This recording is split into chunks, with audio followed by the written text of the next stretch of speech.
Hi, I'm Chuck Wood, and this is your 2-minute tip for disciple making.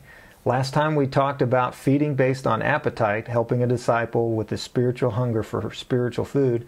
And then this week we're going to talk about how to develop that appetite.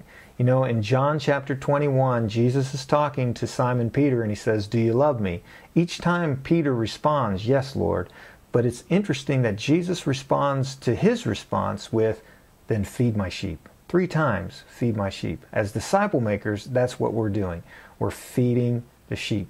You know, in Luke chapter 12, Jesus is talking about when he returns, and he says, "And the Lord said, who then is a faithful and sensible steward whom his master will put in charge of his servants and give them their rations at the proper time?" I think one of the things as disciple makers is that we need to know the proper time to feed, the proper portions to feed, and the proper food. So remember those 3 P's in developing an appetite.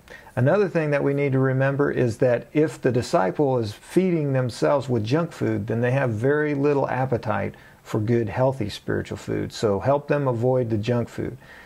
Also remember this, that some of these things are an acquired taste. I remember the first time I drank coffee. It was so nasty. But now, man, I love coffee, and it was almost hard to have a quiet time without coffee. Love the stuff. So it could be that some of these things are acquired tastes.